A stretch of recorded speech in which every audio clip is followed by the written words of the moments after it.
నమస్తే, welcome to hit TV. నేను మీ సింహాద్రి. ప్రస్తుతం మనతోటి విజ్ఞాన్ గారు ఉన్నారు. వెల్కమ్ చేద్దాం. నమస్తే అండి. నమస్తే. ఎలా ఉన్నారు? ఫైన్. ఈ న్యూస్ చూసారా మీరు? ఒక అతను తన భార్యని చంపి కుక్కర్లో వేసి రోటీలా దంచాడని. దానిపైన ఏం చెప్తారు మీరు? ఇది రంగారెడ్డి జిల్లా మీర్పేట్. మీర్పేట్ అంటే తెలుసా, మన వండర్లా వెళ్ళే రూట్, బాలాపూర్. అవును, ఎస్. బాలాపూర్ లడ్డు, అవునవును. ఆ ఏరియా మీర్పేట్ అంటే. మీర్పేట్లో జరిగింది ఇష్యూ ఇది. అక్కడ న్యూ వెంకటేశ్వర కాలనీలో గురుమూర్తి వాళ్ళ వైఫ్ తో పాటు ఉంటున్నాడు. ఈ గురుమూర్తి ఎవరయ్యా అంటే రిటైర్డ్ ఆర్మీ జవాన్, అంటే ఆర్మీలో పనిచేసి వాలంటరీ రిటైర్మెంట్ తీసుకొని వచ్చాడు. 39 years. ఓకే. ఇతనికి 39, వాళ్ళ ఆవిడకి 35 ఏళ్ళు అంతే. ఓకే. అండ్ పిల్లలు ఉన్నారు ఇద్దరు. రిటైర్డ్ ఆర్మీ అయిన తర్వాత అక్కడే దగ్గరలో డిఆర్డిఓ ఉంటది, ఓవైసీ హాస్పిటల్ దగ్గర. ఆ డిఆర్డిఓలో ఈయన సెక్యూరిటీ గార్డ్ లాగా పనిచేస్తున్నాడు, హోమ్ గార్డ్ ఇప్పుడు చేస్తున్నాడు ప్రెసెంట్. భార్య మీద అనుమానం పెంచుకున్నాడు. ఈ భార్య ఎవరయ్యా అంటే అసలు వీళ్ళిద్దరు ఇక్కడ వాళ్ళు కాదు, ప్రకాశం జిల్లాకు చెందిన వాళ్ళు అన్నమాట. ఇక్కడ సెటిల్ అయినరా. అక్కడ ఉప్పాల సుబ్బమ్మ వెంకటరమణ దంపతులకి 3 పిల్లలు. ఓకే. పెద్ద ఆవిడ ఈ మన వెంకట మాధవి, ఇతను చంపిన ఆవిడ, చనిపోయిన ఆమె. 13 years బ్యాకే పెళ్లి చేశారు. వీడు ఆర్మీకి వెళ్ళాడు, వాలంటరీ రిటైర్మెంట్ తీసుకొని వచ్చాడు. న్యూ వెంకటేశ్వర కాలనీలో పిల్లలతో పాటు వీళ్ళ కుటుంబం ఉంటుంది. అనుమానం పెంచుకున్నాడు పెళ్ళం పైన. ఎవరితోనో మాట్లాడుతుంది, ఎవరితోనో తిరుగుతుంది, నేను లేనప్పుడు ఇంకెవరెవరితోనో తను గడుపుతుంది అన్నట్లుగా అనుమానం పెంచుకున్నాడు. తరచూ వేధించేవాడు, కొట్లాడేవాడు. ఎటెళ్ళావు చెప్పు, గంటకు రావాలి, 2 గంటలు అయింది, ఎందుకు ఇంత లేట్ వచ్చావు, తెలిసిందే కదా నార్మల్ గా మనకి. ఇప్పుడు ఇవాళ రేపు ఏంటంటే ఫ్రీ బస్సులు పెట్టేసరికి లేడీస్ మొబిలిటీ ఎక్కువ అయిపోయింది. పాపం వాళ్ళు చక్కగా ఎక్కడికైనా వెళ్ళొచ్చు, హ్యాపీగా రావచ్చు, ఫ్రీడమ్ వచ్చింది. ఇప్పుడు ఏదైనా వస్తువు మనకు తక్కువలో కావాలంటే మనం ఈ సిద్దంబర్ బజార్కో బేగం బజార్కి జనరల్ అటు వెళ్తాం. ఇంతకు ముందు ఏంటంటే అక్కడికి వెళ్తే తక్కువ అంట, గుడిమల్కాపూర్కి వెళ్ళి కూరగాయలు కొంటాం, అక్కడికి వెళ్తే తక్కువ అని. కొత్తపేటకి వెళ్ళి ఫ్రూట్స్ కొనేవాళ్ళు, ఇప్పుడు లేదులే మార్కెట్ ఎటో షిఫ్ట్ చేశారు. ఇక్కడ వాళ్ళంతా ఎర్రగడ్డ సైడ్ వెళ్తారు. ఎందుకు కొంచెం లాంగ్ వెళ్తారు అంటే అక్కడ తక్కువ, 500 పెడితే గంపెడు కూరగాయలు వస్తాయి. అదే మన ఇంటి దగ్గర 500 పెడితే ఆ పూటకు కూడా వస్తాయో రావో తెలియదు. ఇలాంటి పరిస్థితి ఉన్నప్పుడు ఎలాగూ ఫ్రీ బస్ ఉంది కదా, ఏదైనా కొనాలనుకుంటే, ఇప్పుడు మనం అల్లం వెల్లుల్లి కొనాలంటే కొంచెం కిలో కొనాలనుకుంటే బేగం బజార్ వెళ్తాం. ఇలా 1-2 వస్తువులు కొనడానికి ఆడవాళ్ళకి ఏంటంటే ఇప్పుడు కొంచెం ఫ్రీ అయిపోయింది. రెండోది, కాలక్షేపానికి ఇంట్లో పాపం వాళ్ళకి టీవీ సీరియల్ తప్ప ఏ ఉండేవి కాదు. ఫ్రెండ్ ఇంటికి వెళ్ళి రావాలన్నా, ఇంకెక్కడికన్నా వెళ్ళాలన్నా కూడా ఇప్పుడు ఫ్రీ బస్ ఉపయోగపడుతుంది. చక్కగా 1 గంట సేపు వెళ్ళి వాళ్ళ ఇంట్లో లంచో గించో చేసి మళ్ళీ రావడం. ఇలాంటివి ఉన్నప్పుడు ఈ భర్తలు ఏం చేస్తున్నారంటే, ఇన్నాళ్ళు లేనిది ఇప్పుడే బయటికి వెళ్తుందంటే ఏదో ఉంది, ఎవరినో గెలవడానికి వెళ్తుంది అని అనుమానం పెంచుకున్నాడు. ఇలా పెంచుకొని ఏం చేశారు, తరచూ గొడవలు. ఎటు వెళ్తున్నావు చెప్పు. ఎన్నిసార్లు భరిస్తారు ఎవరైనా సరే, ఒకసారి తిరగబడతారు. ఏంది, ఎందుకు కొడుతున్నావు అంటే, ఎందుకు కొడుతున్నావు, నీకు నమ్మకం లేదు నా పైన, అలాంటప్పుడు వదిలేయి, విడాకులు ఇచ్చేయి, అంతగా కూడా నన్ను ఇష్టం గొడ్డు బాదుతున్నావు, నీకు ఏం పాపం చేశా అని చెప్పి తిరగబడతారు. నాకే ఎదురు తిరుగుతావా అని కూడా విజృంభించే వాళ్ళు ఉంటారు.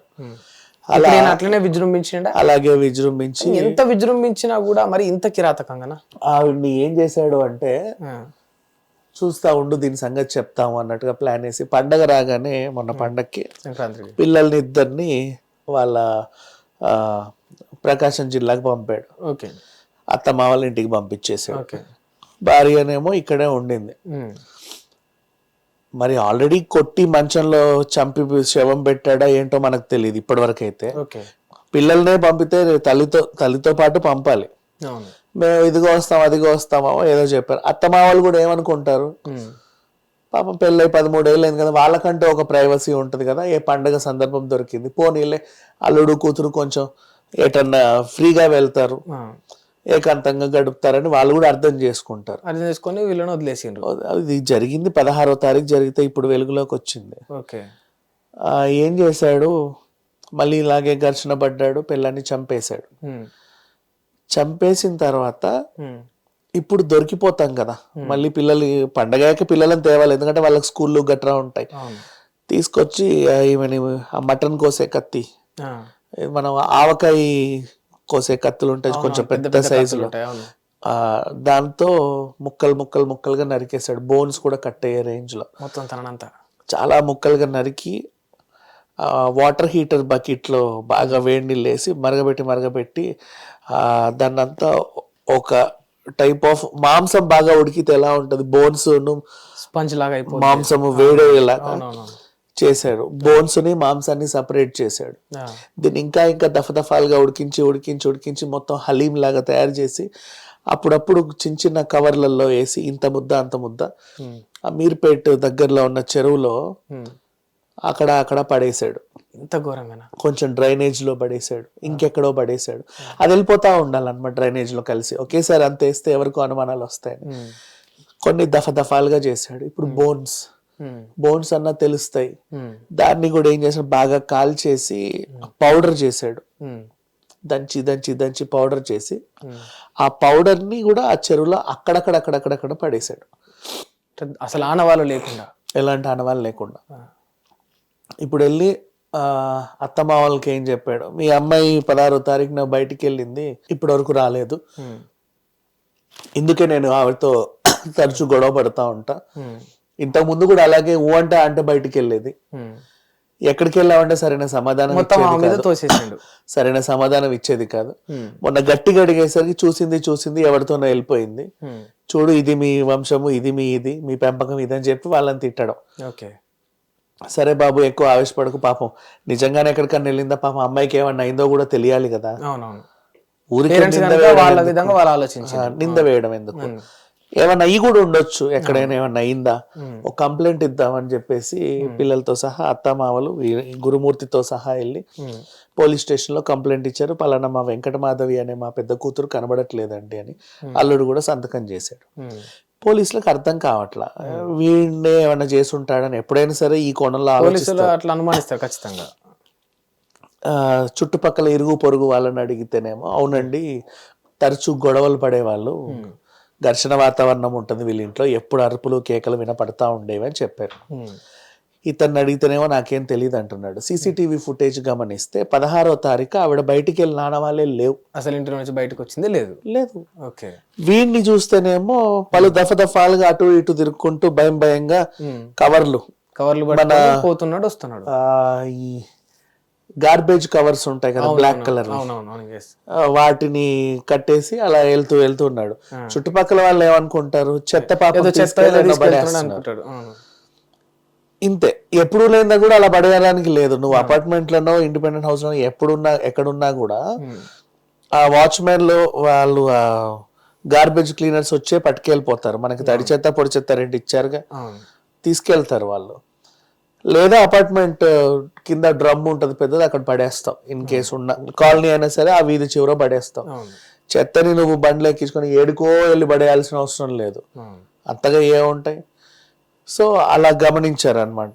వీడిని పట్టుకొని ఏంట్రా ఇది, ఎందుకు ఇలా వెళ్తున్నావు అంటే చెప్పేశాడు, ఒప్పుకున్నాడు నిజం.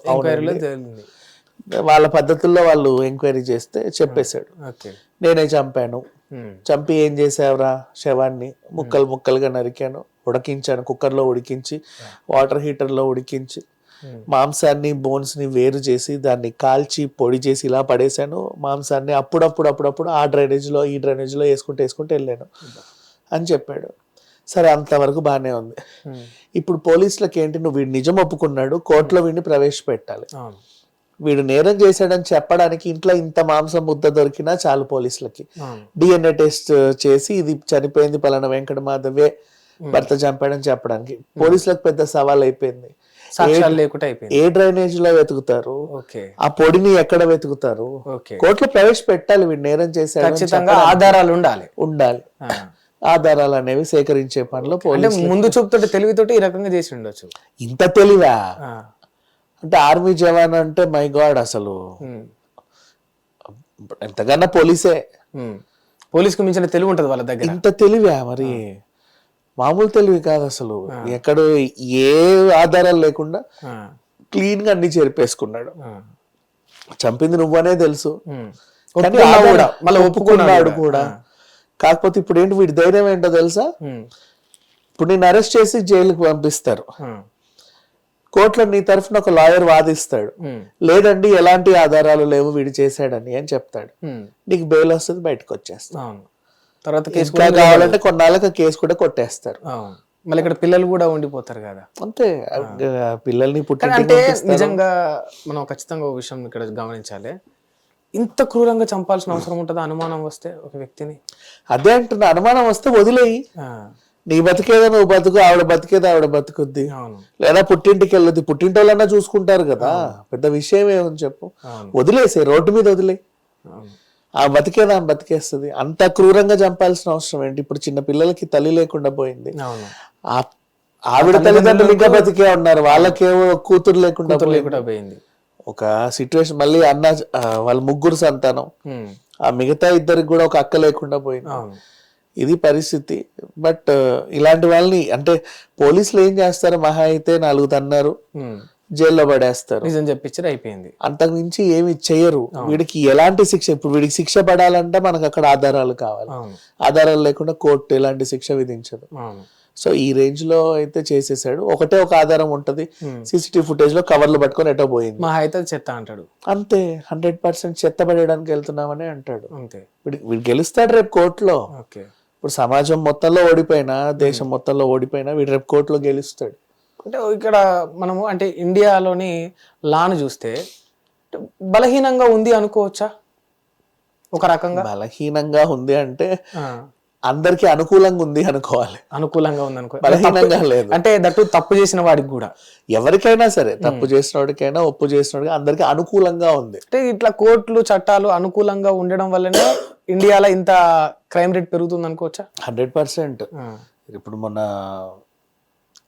ఐపీసీ తీసేసి ఇప్పుడు బిఎన్ఎస్ వచ్చింది. అవును. ఏది ఏం చేసినా సరే నేరాలాగట్లా, ఘోరాలాగట్లా జరిగేవి జరుగుతానే ఉన్నాయి. అవును. ముక్కలు ముక్కలుగా నరికింది. అప్పుడు ఎప్పుడో ఢిల్లీ కేసులో చూసాం, ప్రియురాల్ని ముక్కలు ముక్కలు నరికి ఫ్రిడ్జ్ లో పెట్టాడు ఒకడు. అవును. అదే పెద్ద సంచలనం దేశవ్యాప్తంగా. అవును. ఆ తర్వాత ఎన్ని చూసినా అన్ని ముక్కలు ముక్కలుగా నరికిన కేసులే. అవును. దానికి తీసుకోకుండానే వస్తున్నాయి కేసులు. అదే ఎల్బీ నగర్, హయత్ నగర్ దగ్గర నిహారిక హరిహర హత్య కేసు కూడా అంతే, ముక్కలు ముక్కలు నరికి ఆడోటి పడేసి ముక్కలు ముక్కలు నరకడం ఫ్యాషన్ అయిపోయింది ఇప్పుడు. అండ్ ఇప్పుడు ఆ ముక్కలు ముక్కలు నరకడంలో కూడా కొత్త పంద, అసలు ఆధారాలు లేకుండా చేయాలంటే కుక్కర్లో వేసి ఉడకబెట్టేసి. ఇప్పుడు ఇంకా కర్మ ఏంటంటే, న్యాయాన్ని ధర్మాన్ని అనొద్దు కానీ మనం డిస్కస్ చేసిన ఇట్లాంటి పాయింట్లు ఉంటాయి. ఇప్పుడు వార్తలు చూసి కూడా నెక్స్ట్ ముక్కలు ముక్కలు నరికి చంపేవాడు కూడా ఇలా చేస్తే ఆధారాలు ఉండవేమో అని అలాగే దానికి చేసే ప్రయత్నాలు కూడా చేస్తారు. ఒక సలహా ఇచ్చినట్టే ఉంది వార్త నెక్స్ట్ వాళ్ళకి, కానీ మేల్కొల్పు అయితే నాకు ఎక్కడ కనబడలేదు. హిట్ టీవీ యాప్, ఇందులో short news, live news, entertainment shows, movies, digital magazines తో పాటు మీ జిల్లా వార్తలను కూడా ఫ్రీగా చూడొచ్చు. అంతేకాదు కేజీ నుంచి పీజీ వరకు విద్యార్థులకు స్కాలర్షిప్ కూడా అందిస్తున్నాం. ప్రతి వారం 10 మందికి లక్కీ డ్రా ద్వారా ఒక్కొక్కరికి 10,000 రూపాయలు అందిస్తున్నాం. ఇంకెందుకు ఆలస్యం, వెంటనే హిట్ టీవీ యాప్ ని డౌన్లోడ్ చేసుకుని ఫ్రీగా ఎంటర్టైన్మెంట్ పొందండి. Hit TV app. Hit TV app. Please download hit TV app. Hit TV app ని ఫ్రీగా డౌన్లోడ్ చేసుకొని ఎంజాయ్ చేయండి. మీకు నచ్చిన ఎంటర్టైన్మెంట్ కోసం హిట్ టీవీ యాప్ ని ఫ్రీగా డౌన్లోడ్ చేసుకుని ఎంజాయ్ చేయండి. హిట్ టీవీ యాప్ ని డౌన్లోడ్ చేసుకుని ఆస్వాదించండి, ఆశీర్వదించండి. ఇంతమంది సెలబ్రిటీలు హిట్ టీవీ యాప్ ని డౌన్లోడ్ చేసుకోండి అని చెప్తున్నారంటే ఎంత మంచి యాప్ ఆలోచించండి. అమెరికా అమెరికా అమెరికా అమెరికాలో చదవాలనుకునే వాళ్ళకి విశ్వసనీయమైన పేరు మన శౌర్య కన్సల్టెన్సీ. UK లో 1 year masters, UK లో 1 year masters, 2 years work permit up to 5 years visa. Contact Saurya Consultancy. Contact 89851 89851.